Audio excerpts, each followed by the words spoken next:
morning, student. In this video, I shall discuss some of the tips for solving the problems related to blood groups. As we have already discussed in our previous video, how the blood group is actually inherited or transmitted from one generation to the next generation. It is not a normal Mendelian principle, Mendelian basis of inheritance, but here the blood group character is normally regulated by three important genes, that is your IA, IB and IO, or sometimes it is written as small I.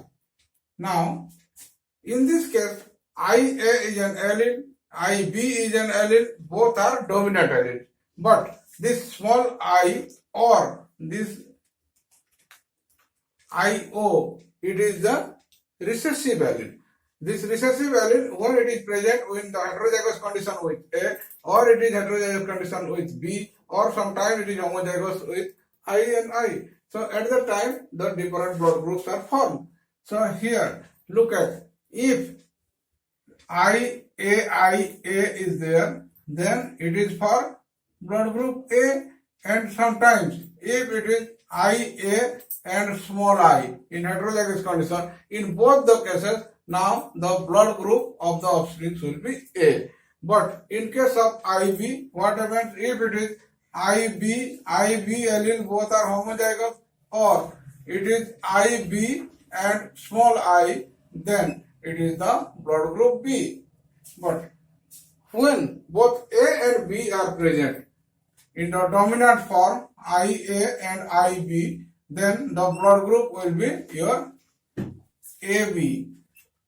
Next, when the small I or the IO, they are present in homozygous condition, then it is the case of O blood group.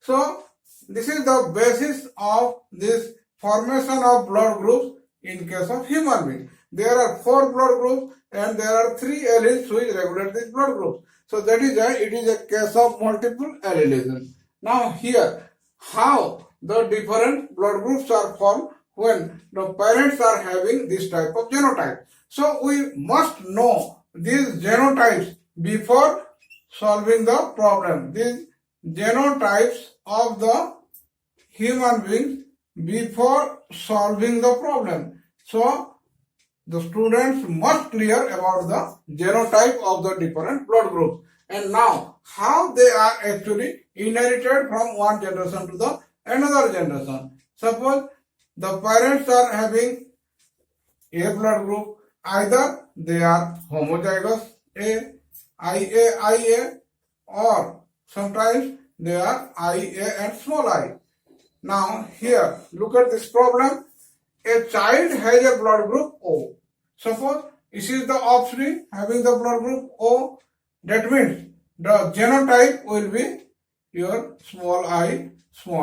This is the genotype. Now, if the father has blood group A and mother has blood group B, now here, if it has the blood group O, that means it is a homozygous recessive gene, and that is why this I must be here along with the dominant gene, and this I also must present there with the mother. So here, look at, this is the genotype of father and this is the genotype of mother. In case of father, if it is blood group A, then it is must in form of heterozygous condition, capital I, A and small I. And in case of mother, it must be in heterozygous condition and it capital IB and small I.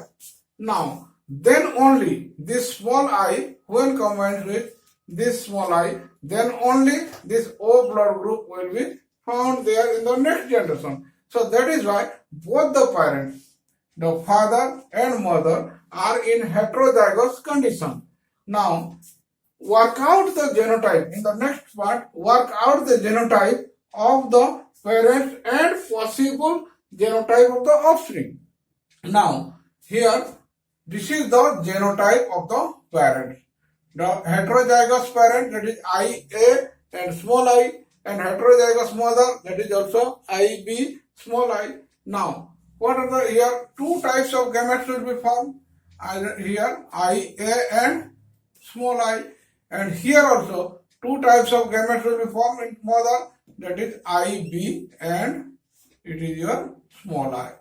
Now, when this IA male gamete is fused with the IB female gamete, then the blood group of the offspring, first offspring, it is your IA, IB, and this is the genotype, and the phenotype will be your AB blood group.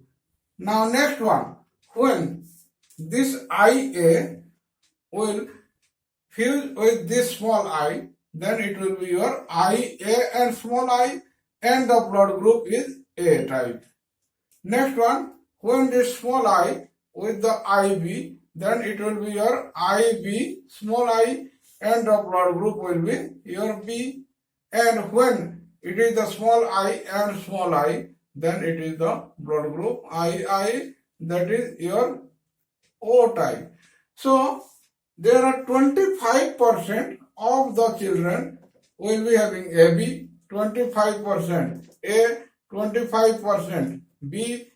Okay, 1, 2, 3, 4. So all four types of blood group you will find here, and 25% of O.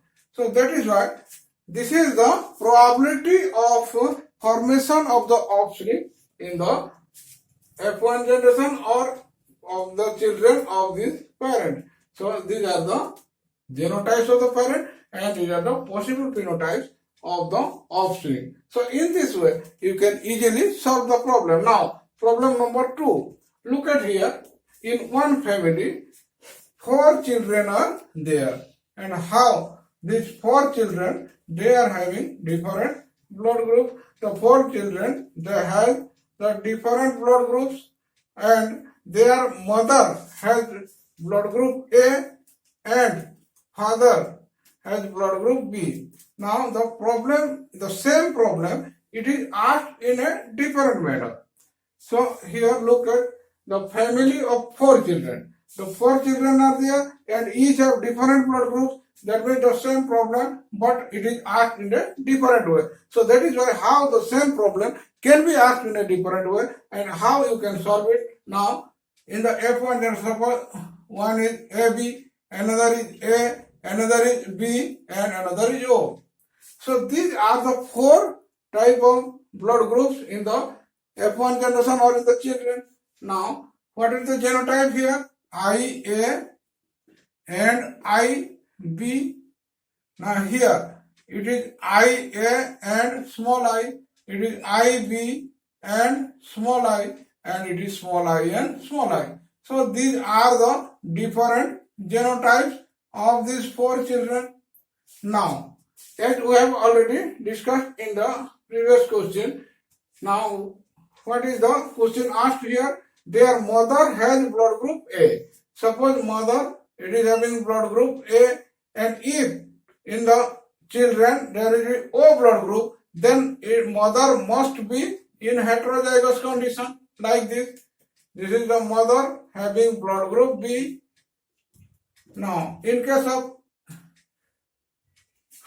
blood group, the mother has blood group A. That means it will be here A, and father is having the blood group B. So that here father IB and small I, because O blood group is there in the next generation. So that is why 2 types of gametes will be formed.